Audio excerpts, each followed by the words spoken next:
Hi, everybody. Welcome to Flexible, Reusable Apex Callouts for beginning developers. Hope you're having a great evening. My name is... Forward-looking statements is my name.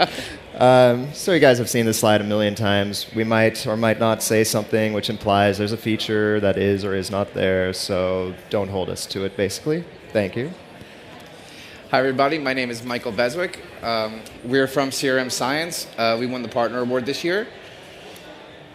My name is Yad Jayanth, CRM Science Technical Lead. Been in the ecosystem for about 4.5, 5 years now as a developer. So, how many of y'all have made a call out in some capacity so far? Got a couple people? Good, good. Are the rest of you developers, just kind of tinkering with code? Great, great. So, one of the unifying themes that I try to stress as you get into development, as you start making call-outs, as you build out business processes on Salesforce, is what we're working with over and over again is data. We're taking data from one place, putting it in another place, maybe manipulating it on the way, maybe triggering actions based on that data. And that's kind of the grand unifying theme of development. What do you do with the data? How does it get there? So while this session is titled based on making a call-out, really the underlying process is building an integration. Getting data from one place, any external source, perhaps Salesforce even, and getting it into your Salesforce org, doing something with it, driving behavior from it. So, like I said, it's all about the data, but what exactly do you do in an integration? I like to think of it in 3 parts. First, you have the authentication, then the call-out, then the processing of the data. What's authentication? A lot of different endpoints. Let's say you're doing a fantasy sports integration. You probably have an account which has your personal data in there. So authentication lets you access that data without giving it away to somebody else. It's a private way of doing it. There's a few ways to do it. I've listed a couple there. OAuth is an extremely common implementation, OAuth 2.0 even. There's also OpenID. All of these are wonderfully supported by Salesforce, and you'll find there to be many conducive methods for actually getting authenticated. The next most important thing is what we'll be talking about in great detail, the actual call-out. So this assumes that either you're integrating with somewhere where you don't need authentication, or you've authenticated already. We're kind of taking it from there. And you have a few options. One very popular architecture is REST, and there's also SOAP. We're going to focus on REST mainly here. The differences are expounded online. We're not going to go into those. But the REST architecture is amenable to exactly what we're trying to describe. Something reusable, something flexible, something that's not so strongly typed to your integration, something you can actually kind of get a hang for and actually reduce the number of overhead hours you have to put in each time you do an integration. The next thing that you have to be concerned about when doing an integration is how the response is coming to you. So remember I said there's data. What is data? A bunch of binary? No, not really. You really just get a large string, a bunch of text. But the text itself can be structured in one of 2 of many ways, but 2 in particular that we frequently encounter. One is JSON, some people say JSON, and the other is XML. Both very different in how you read them and also how you process them, but both have methods in Salesforce that we will discuss that help you actually let the system make sense of that data. Lastly, of course, endpoints. I mentioned it kind of an endpoint with an S there because sometimes when you do an integration, you might assume that you're just making one call out, but the way that APIs are structured is that oftentimes you'll have to make multiple callouts to get all the data you want. Perhaps you will have an account that has child records, that might have other child records. And depending on that relationship, you might end up making one callout, then another callout, and then finally processing. So I'll cover that more in detail later, but that's kind of an overall view of where we're going with this. And I'll hand it over to Mike. Okay, so the first thing that we're going to talk about is reusability. And when we say reusability, what we're really talking about is the ability to build once and kind of drop it anywhere. So in order to achieve this, we need to leverage a few things in Salesforce. For what we're going to show you, we're going to be using custom metadata types and custom settings. They're very similar, but they're really powerful tools. The next thing that we need to do is make sure that our code is as generic as possible so that we can put all of the heavy lifting onto the objects in Salesforce and just kind of call that up in the code, process what we need to process, and send it off to where it needs to be. Flexibility? You go ahead. Okay. So next, when we talk about flexibility, we're talking about making it extensible. That basically means that we need to have a plan for what's going to happen before we know what's going to happen, and that we want to do as little customization as possible to get there, and if we do have to do any customization, that it's going to be super easy. So when we talk about flexibility, we're going to add multiple API endpoints. We're going to be able to process data without knowing the structure, no hard coding, and we're going to do a lot of work in the UI. So first thing, custom metadata types. So custom metadata types are new, and they're absolutely wonderful. So we use them for the reasons that you can see. They don't count against limits. The really great thing for AppExchange people is that they deploy populated, so that we don't have to use post-deploy scripts to populate a whole bunch of data, which is very important when you're talking about integrations, because a good amount of the time, if say you're building a package that integrates with a specific service for a customer, you don't want to have to drop a ton of private data into the post-deploy scripts to populate it so that everything works. The other things are that they're wonderfully visible in tests, so that when you write tests, you don't have to write a whole bunch of stuff to populate it.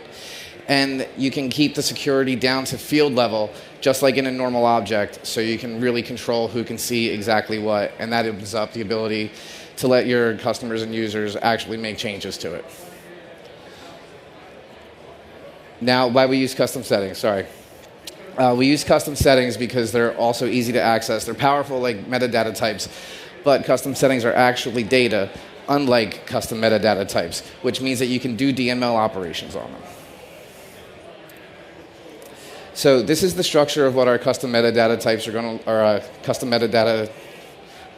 to look like. This is the API setting. We're going to put all of the work into the API settings.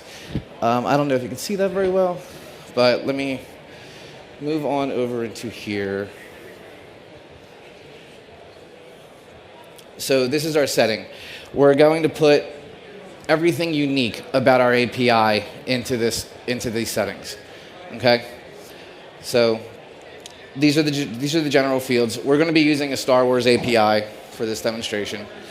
So in here you can see we've given the setting a name. We're giving the endpoint. We have places for the key and the secret. Luckily, this API doesn't need them. Here's the resource, which is the extension to the endpoint that tells us exactly the data that we're looking for, the method that we're looking for. So we're pretty much good to go on that. Next, the custom settings. We're going to use these custom settings to map our data. So whatever comes back from the object that we're calling, we're going to need to put that somewhere in Salesforce, and we're going to save where that's going within custom settings. Now, the reason that we're using custom settings for this and not custom metadata types is, again, because they're capable of having DML done to them. So to take a look at those, here's the definition of the custom mappings. We're going to have our data types, our sources, our source fields, things like that. And the next thing that we're going to talk about is actually making the callouts. You know, Mike, why don't we show them Runscope before we get into that? Yeah, let's do Runscope. So I wanted to introduce you to a tool that you may or may not heard of. Perhaps you have your own tool, and that's great. Maybe Postman, that's another one. There's various Chrome extensions. But whenever you start an integration, like I said, data is the most important thing. When you get that endpoint in your hands, your first priority, regardless, even before you write any code, figure out what kind of data is coming back at you. Runscope is a fabulous tool for that. It's free. Go online, register an account, and you can simulate, as you can see here, any endpoint you want, any type of request, gives you back the data. So in this case, we realize that we are getting JSON back, although we also specified it that way. And it's a great way of testing, especially when you do authentication, to test to make sure that you are properly authenticated, to make sure that you know everything that's going to happen within this endpoint. So this is always our first step. Don't start writing code until you've tried out that endpoint. Make sure it even works. I've actually been in an integration recently where each time we push to a further sandbox, the endpoint needed to be activated by the developer on the other end. And those are kind of things that you should be able to address before you're diving in and while you're still able to communicate with the people involved. So please be sure to use Runscope before you actually get into it. All right, so callouts aren't extremely difficult things to code. We're going to give you a couple of tricks to kind of maximize the callouts. All right, so remember we talked about genericize, because that's what we want you to do. But the first thing that we're going to do is we're going to decide if our callout is going to be synchronous or asynchronous. So the differences between async and sync are pretty simple. One happens right away, one happens at an undetermined time in the future. Some of the considerations that you need to keep in mind is that an async callout cannot return any information. So if you're trying to return your response to somewhere, the async callout can't do that. So you've got to keep that in mind, that with the design that we're doing, you're not going to be able to return information.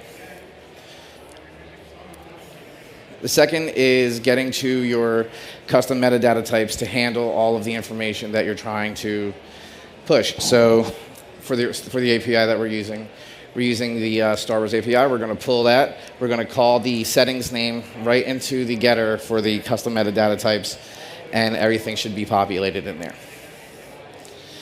So let's actually just look at the class. So in here, you see we're pulling all the custom metadata the custom metadata types in. So the first thing that happens is we hit this call out where it decides whether or not it's going to be sync or async. If it's asynchronous, then it's going to call this method here, which is a future method. And all the future method does is call the regular callout method. Just because it's being called from here, that's what makes it asynchronous. So once we get into the callout method, you'll see that everything is pretty much generic. We're passing through parameters everything that we're going to need, and we're pulling everything that we're going to need out of the API settings metadata type. So then when we build a callout, there's close to no hard coding for the actual API. That means that we can use it for a lot of times. We're referencing our custom metadata types for specifics, which means that we can just pop APIs into the custom metadata types over and over to use the same code for multiple APIs. We build the request, we get the response, and we pass the response off for processing. All right, I'm going to tell you guys a little bit about generic processing. And I have a feeling we've already kind of given you a ton of information, so it gets a little bit more dense and deep at this point. But hopefully at the end we can circle back and answer anything that we may have gone too fast. So be sure to hold on to those questions. Be happy to answer them. So I don't really like slides, so I just kind of put these up here. I'm going to show you the code in a second. But really, once you get that data, once you're dealing with it, you have to put it into terms that you understand, or rather that the machine understands, and that you can process. So there's different methods that are built into Salesforce to... Sorry, I must have accidentally jumped slides. There's different methods in the JSON class that will let you handle those responses and break it up into more meaningful data structures. Remember how I said that your response comes as a string? Showed it to you in Runscope. Just a large bunch of text with brackets, parentheses. But using the JSON deserialize methods, you can actually convert that into a meaningful data type, which you use in your processing, namely a map of a string and an object, or a list of objects. And you further drill down into those and actually get the data you want. But the main theme that we've been stressing here is the configurable mappings. And while it may be a bit of a non-intuitive jump at first, just bear with me. It actually saves you so much work when you're implementing this. Your clients will be really happy if you go kind of this approach. So what we're talking about, let me jump. How do I jump to code? 3 fingers.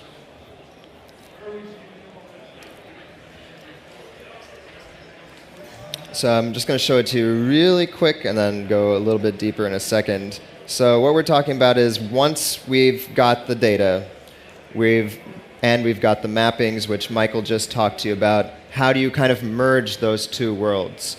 So as you can see, I've got a generic method that I'll detail in a second that handles that. And really, that is the heart of this integration.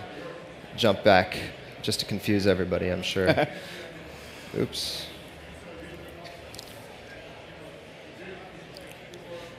Oops, why is this here?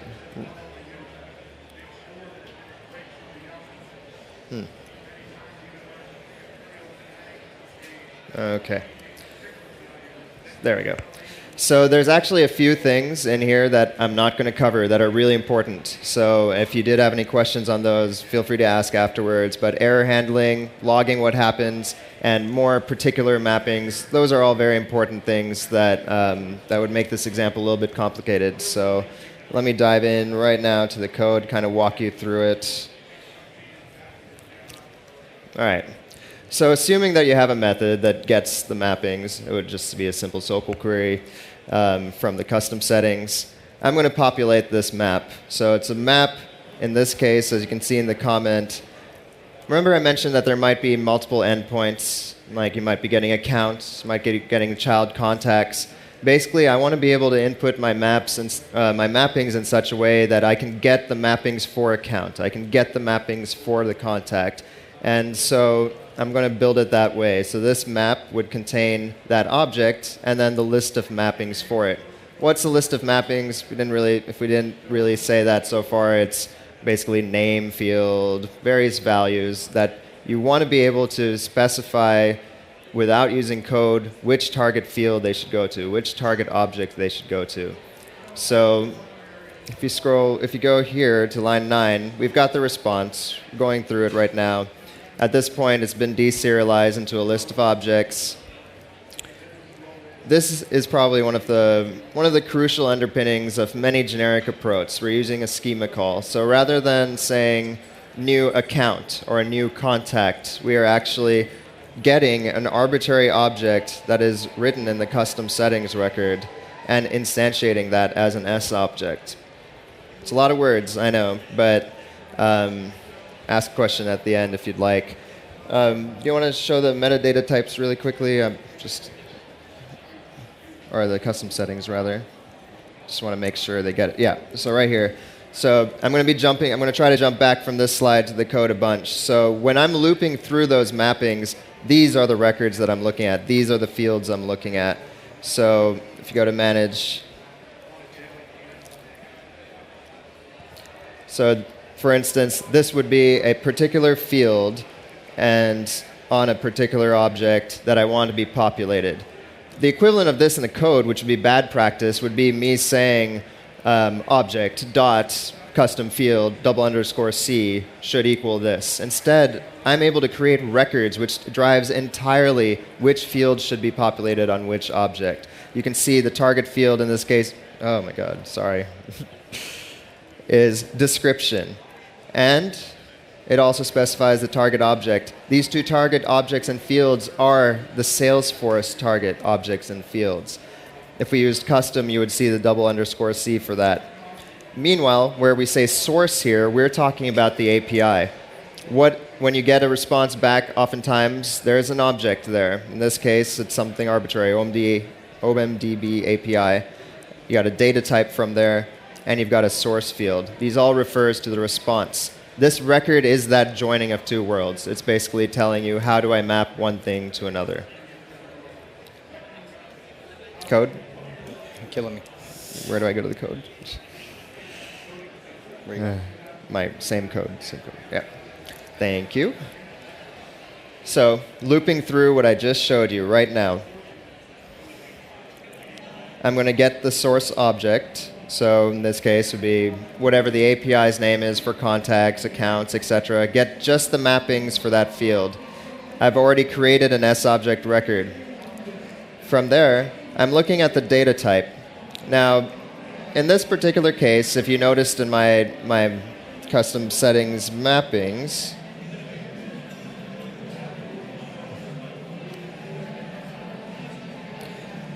we actually have the data type specified here. There's another approach to this that I didn't put in there, but there's something called a get soap type, and there's even more layers of genericism you can do there, so feel free to ask me about that later. But for now, whenever I create each of those custom settings records, I'm going to specify what data type it is, like that. So while we do stress generic, there are some things that simply cannot be generic. But the way that you implement them should be in a way that doesn't just throw that whole architecture off whack. So in this case, when things are strings, when I'm getting some string data, I don't have to do anything to it. I can just take it from the response, put it into a field in Salesforce. This method right here is just a standard SObject method. You put some value into a target field on that record. That's the basic thing. But I also wanted to show you here where things are not generic. It's just a stubbed out method. I left it commented out for a reason. It's a bit complex, but using this system, you'd actually be able to have parenting of records. You'd be able to search on keys, so you'd be able to have your contacts find their parent accounts, even if it's all coming from the source.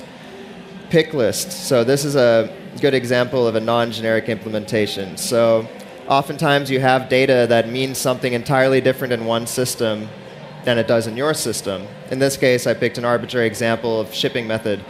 Perhaps you have a ERP system or something that keeps track of all of your orders. They're going to use arbitrary codes that probably mean something, but in Salesforce, your teams might use an entirely different notation. So that would be one example where you'd have to implement a method that can be called that all it does is just really swap out those values. Make sure that you have the value that you're expecting in Salesforce based off of a completely different value in the source system. Also here, just illustrating the point, sometimes you get dates. Dates are a hugely differing data type from system to system. You can have the kinds that include the date time in it, kinds that don't. Some that included with time zone offsets in the whole string, some that don't. You have to be able to have a method in there that just takes care of that, and that's not going to be generic. You might, over the course of your career, have a method that you've kind of put together, but you should be able to kind of plug it in here the way I've described with this map pick list. You should be able to say, just call arbitrary method here, and you'd be able to implement the method down here and just kind of translate it over. Everything should kind of fit into this neat loop structure right here.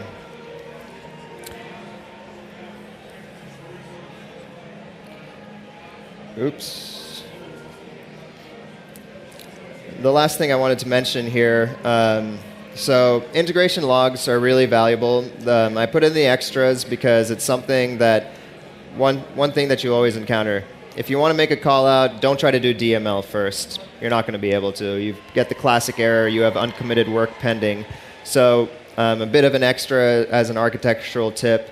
Logging is really important. You want to know when something goes wrong in an integration because really there's no way to find it without just putting debug logs on everybody or creating your own logging.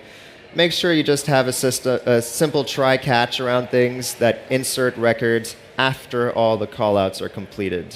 That's kind of the key here to debugging everything.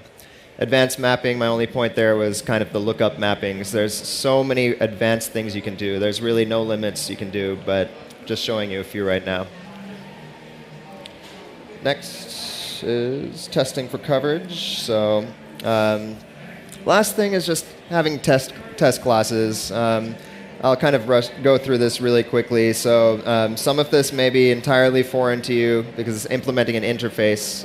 If you're a beginning developer, that might look daunting, but don't worry about it. When something implements an interface, it's actually supposed to be helpful to you. If you see implements interface, that means that that class is actually telling you exactly what it needs. You can't go and create some other random method, and you have to put in your own code for the method it specifies. In this case, respond. Really what you're doing here is you're making a fake response. Test classes, test coverage, required in Salesforce. Everybody knows that. But you can't actually make a callout in your test class. So what this does is it spoofs it. It says, when the callout happens, give this response, so your processing code can still take care of everything without you physically making that callout. I have the calling method to show you how that works. So It's so basic. Once you have that mock interface, what you do is you just start a test, you set the mock. This is what it is. It's not something that I named. You HTTP callout mock.class, you pass in that, and then you pass in an instance of the class that I just described. Next, make the callout. If you have processing methods, depending how you built it, all that goes right here. The last thing, I hope people have been telling you this, I actually didn't really do that too much when I started developing. Test classes are great. They're pointless if all you're doing is just trying to get percentages up. Always assert the expected result. So important in integrations to assert the expected result, because integrations, you've got data trying to merge with other data.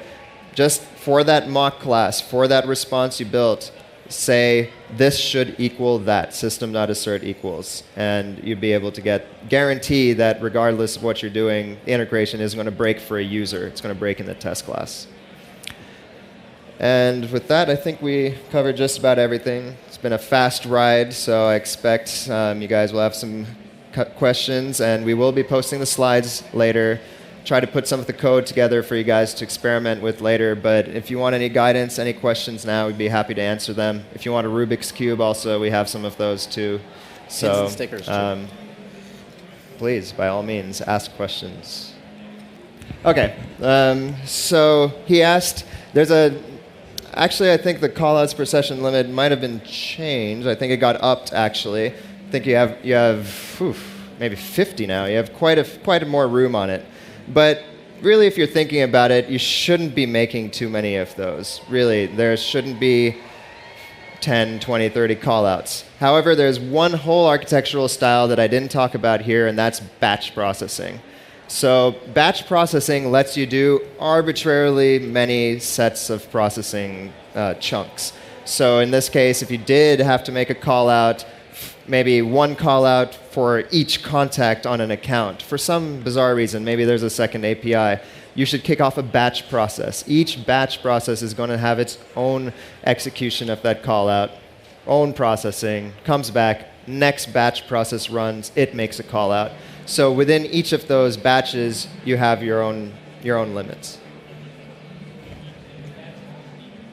Yeah, so each batch you set it to whatever that limit is, and that's how you do it.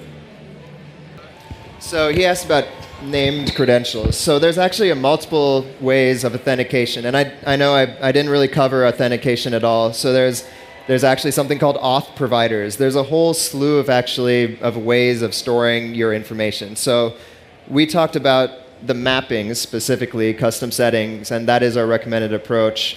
But there are other ways to handle authentication. He brought up the point, if you put in your credentials there, depending on the flow of authentication, maybe it's username, password flow, that would be one major concern. You wouldn't want that information kind of just floating there. So I think it's more that I can talk about right now, but there are several features for storing your credentials that wouldn't necessarily be best for just plugging in arbitrarily into custom settings or custom metadata types. OpenID is a great way of abstracting that into auth providers. That's what I would recommend. Named credentials as well too. So sorry, a little bit. Don't have an example to kind of walk you through on that though right now. Sure. So she asked about custom settings, specifically how do custom settings handle changes and tracking. And from my knowledge, I'm pretty sure there's no field history on custom settings. There's actually quite a few things that are missing from custom settings. There's even field types that are missing from custom settings. If you have a use case that really needs to drill down on something like that, I don't know if you're using it for auditing purposes so she's nodding for auditing purposes. Another approach you could use is just use a custom object for it. So you can lock it down, use all the same security methods you'd be using for there, profiling, everything, put on your field history on that, and you'd be able to call it in almost exactly the same way. So kind of lends to the generic architecture. There should, in theory, if you did it this way, you should only have one line, which is instead of the get custom settings, you would just have a SOQL query on that object to get your mappings. Okay, I think we're out of time. So does anybody want cubes? Cubes? Pins? Anything like that? Anyone want a cube? Yeah, we're happy to give it away. No lawsuits, safe harbor. Pins? I don't want to throw the pins. They're pointy. We lost one. Can't even see down there. So many lights. People are approaching. I got some more. Yes, ma'am. Have you ever run into the config situation Thank you. need to run a callout? After today, we're going to go to, if you go to crmscience.com, we're going to make a managed package that you can download. We actually had a demonstration put together that, yeah, I'll just do it. We had a demonstration put together that you guys could use.